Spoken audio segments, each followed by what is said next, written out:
Hello, everybody, and welcome to the second to last video discussing the preview in NFL free agency. Free agency is roughly a week away, so we're gonna have this video today and then another one on Saturday, just to get through all of the different position groups. So before we dive right into the front seven, which is edge rushers, defensive ends, defensive tackles, inside linebackers, and outside linebackers. Before diving into all of those, I want to quickly say if you're new, subscribe, we greatly appreciate it, and leave a like. And with all that being said, let's talk about the first guy, which is the top named edge rusher for this free agency class, Khalil Mack. And Khalil Mack is in a very weird spot. He's going to be entering his age 34 season this year, and is feeling like it's feeling like he's nearing the tail end of his career, despite still being a very valuable piece for the Chargers defense. Again, going to be his 12th year in the league, and again, he is a very solid performer for the Chargers. Last year, very slight decrease in production, all things considered, but he still made the Pro Bowl and still had a pretty solid season, all things considered. It was a 6-sack season, which is kind of a downgrade from what he had in 23. But for the most part, like the Chargers defense was a fantastic defensive unit, and he was a big part too. He was a big reason behind it, but his role was just different under Harbaugh compared to what it was under Brandon Staley, and thus we have the production changes. But at the same time, he was still a valuable piece. The approximate value that Pro Football Reference uses had him at a 12 approximate value, which is a damn good value to be at. So again, a very solid player can still give you very valuable snaps and reps. And because of that, Spotrac has his expected contract at a 3-year, damn near $71 million deal, an average value of roughly 23.6, which I feel like Spotrac is well off with this one. Khalil Mack made 19.2 last year, and also Spotrac is saying he's going to be signing this at signing this at age 26. It's weird. Spotrac, I feel like is off for this one. I don't think Khalil Mack can be making damn near $24 million in free agency, given his age and his decline in production, albeit it coming with just a different role with the Chargers defense.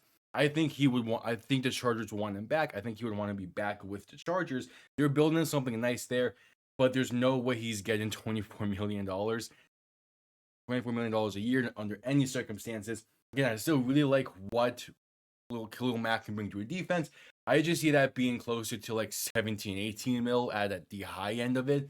Just because, again, entering his age 34 season, going to be a question mark there. But Khalil Mack, a good name for free agency, definitely. Next up, we're going to be talking about Matt Judon, who bet on himself last year and kind of did not succeed in doing it. He was traded to the Falcons before the season, and because he couldn't get a new deal with New England, and because of that, he is now set for a not a great payday. The expected value according to Spotrac is a 2-year, roughly $8.5 million deal, so 4.25 annually, and it's going to be his age 33 season, his 10th year in the league, and that is a disappointing value number for Matt Judon. I do think he can get to that 5.5 mark, but it's hard to say. He really hasn't been the same since that 2022 season where he made the Pro Bowl and was a DPOY candidate. But Atlanta as a whole was also a very weird team last year where no one really was able to get much going. He had 5.5 sacks last year, 41 tackles, but he was coming off of a big injury, and that's why New England didn't feel like they could give him a long-term deal.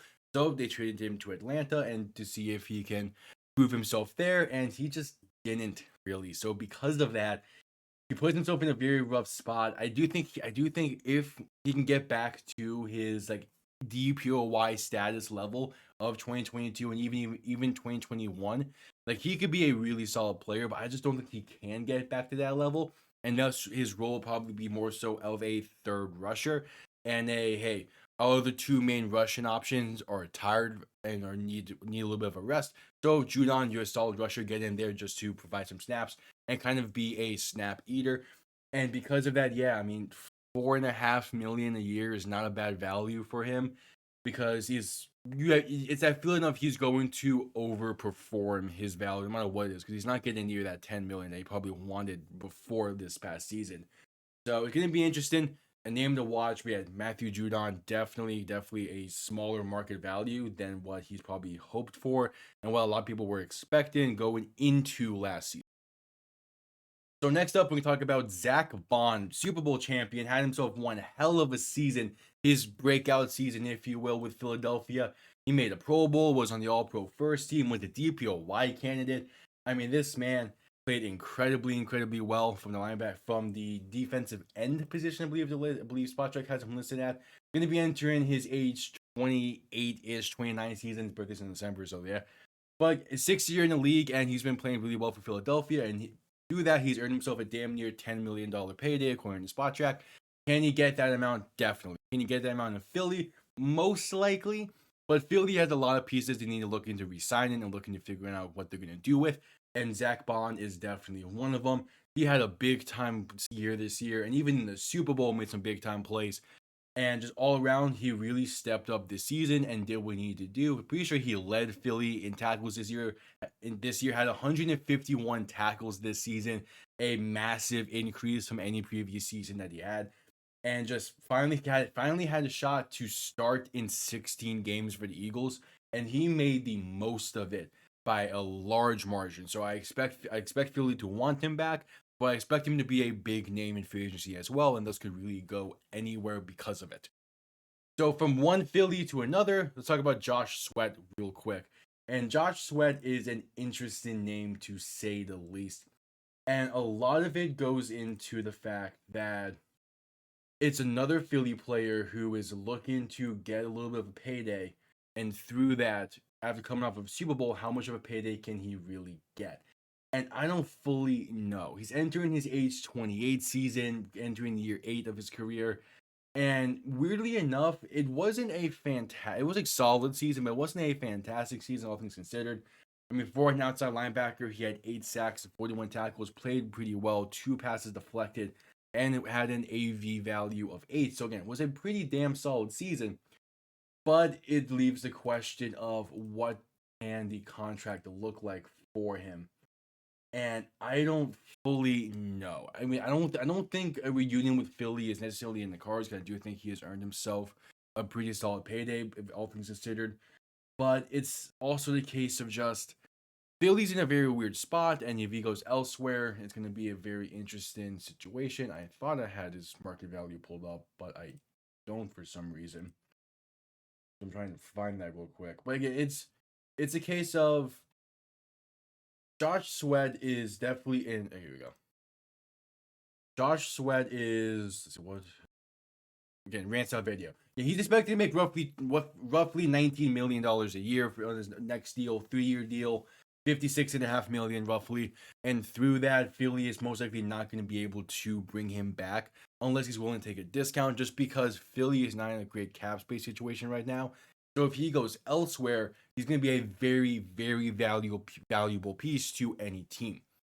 So with Josh Sweat underway, how about someone who was just released? Shaq Thompson was released by the Carolina Panthers earlier this offseason. Now we can hit the open market.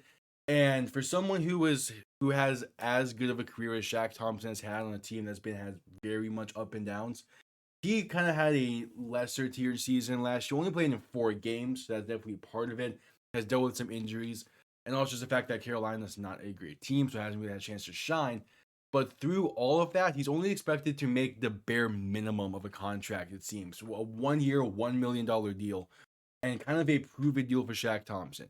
And if I'm a team like Miami, who's kind of like hold up for cap space, and you're willing to take a flyer on a guy like Shaq Thompson, who when healthy, can definitely be a really reliable piece, I would not be upset with throwing out $1 million to him.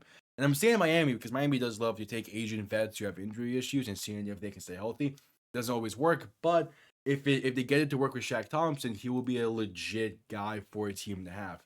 In the 4-game sample size last year, he had 35 tackles, which is not a bad amount, but he's definitely been a far cry since his peak years in the league. But who knows? We'll see. I do think he has a few more years left in him, considering he's only entering his age 31 season. So yeah, I do like Shaq Thompson. I do feel like he can be a very valuable piece if he can stay healthy. So the final guy we'll talk about Lavonte David is a free agent, and this is a very interesting name for the inside linebacker position. Here, and a lot of it is because he is a solid linebacker who has a winning pedigree to him. He has a Super Bowl championship in Tampa. He has been very loyal to Tampa in his career, having only played there. And now he has a chance to have, now he can potentially hit the open market and see what his value is. Spotrac has him expected to make roughly $6.7 million annually on a 1-year deal. And through that, I mean, Lavonte David is definitely within the realm of like, hey, we're gonna. Lavonte Davis is definitely the type of player where if you can bring him in on a relatively team-friendly deal, you want to bring him in on that deal. Because despite him entering his age 35 season, he is still a very valuable piece for any given team. He had 122 tackles last year for Tampa. And through that, I mean, he's just been a very consistent and a very solid linebacker, and definitely one that the team would be glad to bring in, even with his age and with a shorter term deal. So he probably wants to go to a contender as well to get that second Super Bowl ring. Well, with all that being said, thank you all for tuning in, and I'll see you all next time. Have yourselves a damn good one. Peace.